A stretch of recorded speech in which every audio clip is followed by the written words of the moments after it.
በዞኑ ሰላምን በማምጣት እየተከናወነ ያለው የልማት ስራ ተስፋ ሰጪ በመሆኑ የግል ባለሀብቶችም ጭምር አዳዲስ የግብርና ኢኒሼቲቭ ስራዎችን በአካባቢው እንዲያስፋፉ ምቹ ሁኔታዎችን መፍጠሩን ርዕሰ መስተዳድር ዶክተር ኢንጂነር ነጋሽ ዋጌሾ አውስተዋል። እኛ በቅርብ ጊዜ ለመጣን ያን የዛሬ 4 ዓመት 5 ዓመት አካባቢ ስንሰማ የነበር ነው።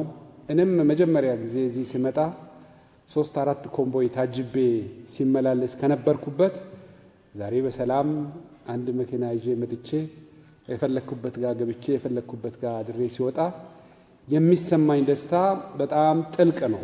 ይሄ ደግሞ አካባቢ ውስጥ ሌሎች አርሶ አደሮች ሌሎች በቡናም ይሁን በሌላ ኢንቨስትመንት የተሰማሩ አካላት ይሄንን እያዩ ወደዚህ እንዲመጡ ያደርጋል። ስለዚህ ኢኮኖሚ ይነቃቃል።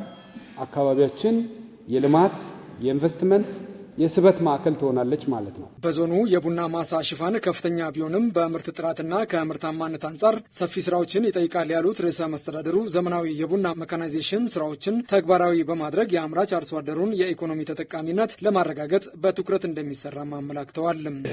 እኛ አካባቢ የቴፒ ቡና አለን። ቴፒ ቡና ከፍ የሚልበት ከቴፒ ይህን ያክል ግሬድ ዋን ቡና ወደ አሜሪካ ተላከ ነው። ዛሬ ቡና ግሬድ ዋን በኩንታል ምናልባት በቶን 1 ቶን አካባቢ ከሄዳችሁ 1000 ኪሎ ግራም ማለት ነው። ምናልባት 8000 9000 ዶላር አካባቢ አንድ ቶን ግሬድ ዋን ነው።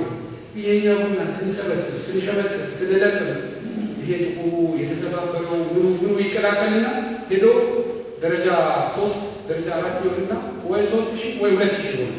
8000 ዶላር እና 3000 2000 ዶላር ገምቱ።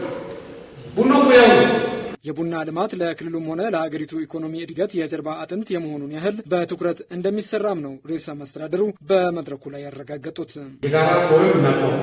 ክልል፣ ዞን፣ ወረዳ፣ ከተማ ማህበረሰብ ተወካይ ያለበት የጋራ የዚህ ልማት ፎረም እናቋቁምና እየገመገምን ጥፋት ችግሮች ከተከሰቱ ችግሮችን እያረምን መታረም መስተካከል ያለባቸው ነገሮች ካሉ አስተያየት እየሰጠን ከባለሀብቱ ጋር የዚህ የልማት የጋራ ፎረም ማሰራጨተን በዛ በጋራ ፎረም እንመራለን። ምክትል ርዕሰ መስተዳድርና የግብርና ቢሮ ኃላፊ አቶ ማስረሻ በላቸው ቡናን ዘመናዊ በሆነ መልኩ ለማምረት በስራ ላይ የሚገኙ ፕሮጀክቶችን ለመደገፍ የክልሉ መንግስት ከምንጊዜውም በላይ ቁርጠኛ መሆኑን አመላክተዋል።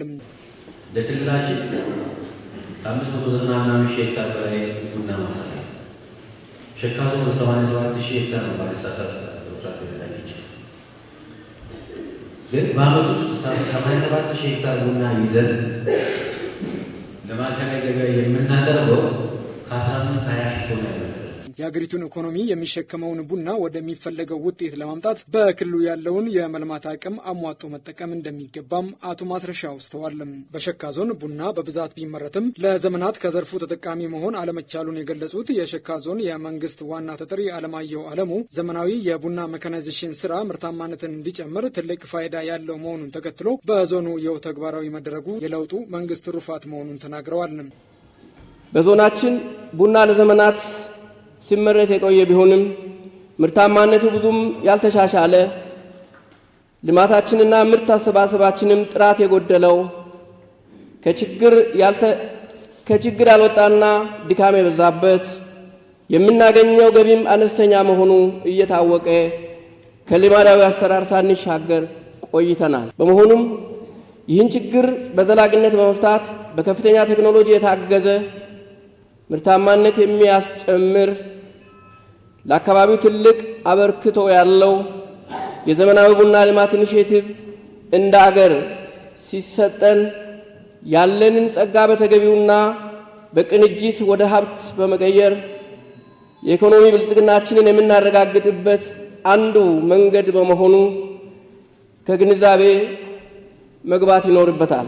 የቴፒ ግሪን ኮፊ ስቴት ፕሮጀክት ባለቤት ኢንጂነር ታደሰ አድማሱ ዘመናዊ የቡና ልማት ኢኒሼቲቭን አስመልክቶ ልምዳቸውን ባካፈሉበት ወቅት ዘመናዊ ቴክኖሎጂን በመጠቀም የቡና ጥራትን ከማስጠበቅ ባለፈ ለምርታማነት ፋይዳው የጎላ መሆኑን አመላክተዋል። ቡና በመስመር ይተካል። በእያንዳንዱ ቡና መካከል 50 ሳንቲም ጋር ይቻላል። በሁለቱ የቡና መስመር መካከል የሶስት ሊትር ከሰሳ አካባቢ ይስማማል። እኛ አንድ ሄክታር ላይ የምንተክለው ቡና በአሁኑ ሰዓት ከ2000 እስከ 2200 በጣም ትልቅ በሄክታር ነው። የፕሮጀክቱ ባለቤት ኢንጂነር ታደሰ አድማሱ በ4.5 ቢሊዮን ብር በሸካ ዞን የኪ ወረዳ 1600 ሄክታር ማሳ ላይ ቡናን ዘመናዊ በሆነ መንገድ ለማልማት ስራ መጀመራቸውንም በዚሁ መድረክ ላይ ይፋ አድርገዋል። ይሄ እርሻ የዚህን አካባቢ ታሪክ የዚህን አካባቢ ቡና ስርዓት ከመሰረቱ ይቀየር። ስለዚህ ለእኛ ሰሞኑን እና በዚህ ዓመት ላይ ነው የተባበረ የቴክኒክና የአካባቢ ማህበረሰብ ድጋፍ የምናደርገው ነገር ትንሽ ነው ብለን ያሰብነው የትልቅ ፕሮጀክት በአገር አቀፍ ደረጃ ሲተገበር የመጀመሪያው ስለሆነ ይህንን ተቀብለን ስራ ላይ ለመዋል በዚህ ልክ ፍላጎታችሁን ስላሳያችሁ ያንሳችኋል፣ ይገባችኋል የሚል እምነት ያለን። የቡና ጥራትን በማስጠበቅ የአርሶ አደሩን ተጠቃሚነት ወደ ላቀ ደረጃ ለማሸጋገር የተጀመረው የሜካናይዜሽን ስራ ተጠናክሮ እንዲቀጥል ባለድርሻ አካላት ትኩረት እንዲሰጡ በመድረኩ አቅጣጫ ተቀምጧል።